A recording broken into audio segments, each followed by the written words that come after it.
Hello and welcome to my homestead. Today I want to focus on interplanting crops. A lot of people think of companion planting and not very many people know about interplanting. It's not the same as companion planting. Companion planting is what you already know about beneficial flowers and vegetables that benefit each other. For example, everyone knows the three sisters. You have the corn, the squash that often interplanted, and later will be beans. But let me show you a different variety of interplanting. So if we walk over here, this bed is exactly what I'm talking about.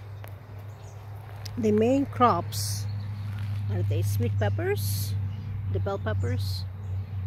In between I have beans. The beans are natural nitrogen fixers.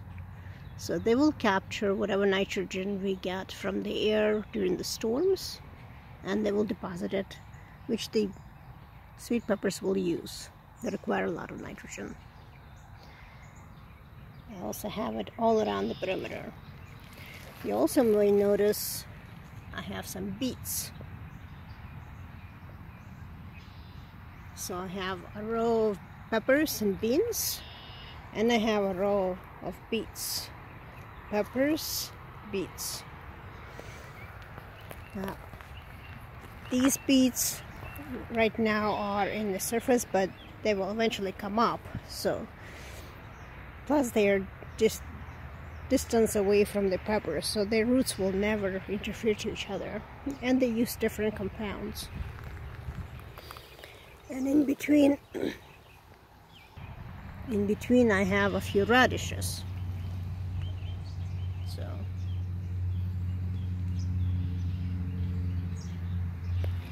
the radishes will come out in less than 3 weeks.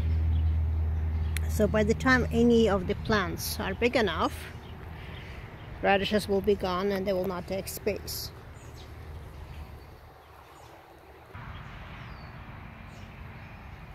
And on the side, I have cucumbers. This is a climbing English slicer. And next to it, I have a mammoth sunflower seed. These are all sunflowers. So the idea is that sunflowers grow fairly fast. They also have massive stalks, and eventually the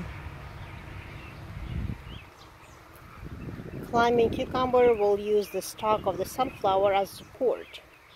Of course, I also will put more of the trellis netting, like this one. Right now the beans are climbing on the trellis netting, and hopefully they'll continue growing. And unfortunately, as you can see, I have horrible problem with my beans and pesky birds. They eat all of the young shoots. Anyway, so here are the sunflowers, and they will provide stalks when these cucumbers will branch out and need more support. So in this bed I have at least 5 crops here. Not all of the space is taken, there is still plenty of space. If I wanted to throw some salads, I can. If I wanted to get some squash in here on the other side, I can do that too.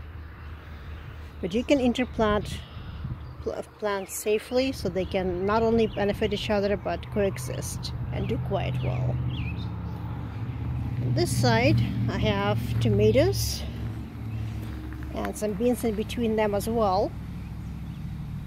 So here is a tomato plant, beans and beans. Again, same idea. The beans will provide nitrogen, they will fix nitrogen. They also will cover, because these are bushy beans, not whole beans, they will cover the soil quite well, and they will spread and provide both shade and flatten some of the weeds.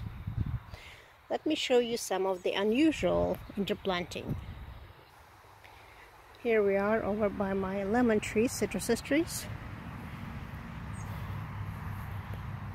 In some pots I have green peas as well.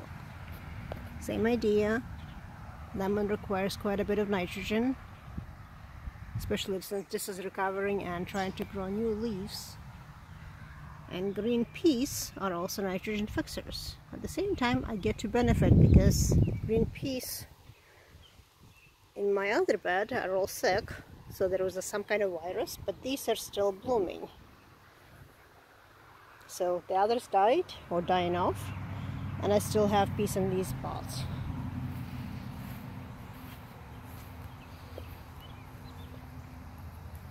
There is another one. Same thing. This is avocado.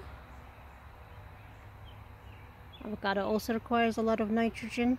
You can see it has a lot of new leaves growing. And I have more green peas. Same thing here.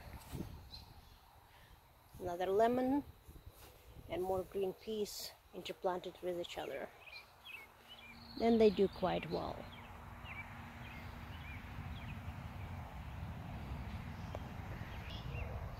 So now let's walk over here. This is my wild patch. I've shown it to you before. I have the wildflowers for the beneficial pollinators. I also have some herbs like thyme, sage, and I have a few cabbages here, rosemary, and I have chamomile. So all of these are easily interplanted. They help each other. Not to mention these. I have a wall of peas. They've been producing for a while, but you can see that they're getting sick. So they will be pulled off. But next to them I have onions. Now, I've been told that peas and onions don't do well together. Well, they did. They did quite well. I also have a lot of daffodils. They're already finishing off. I have poppies. They will bloom and attract more pollinators. Cabbages and carrots in between.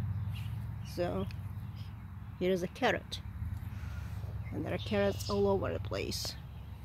The idea is to both detract the bad bugs and attract the good pollinators or beneficials.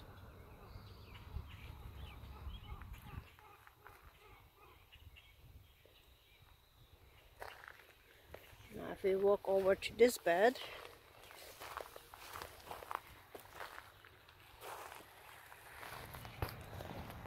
same thing. I'm intercropping. I have carrots, quite nicely actually.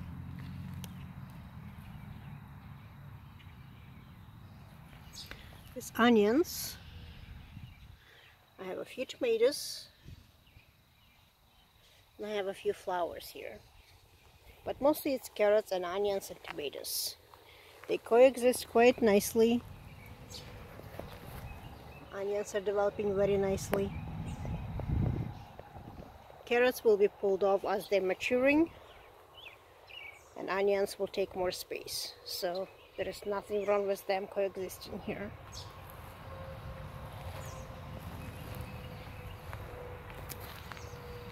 As you can see, they're doing very well.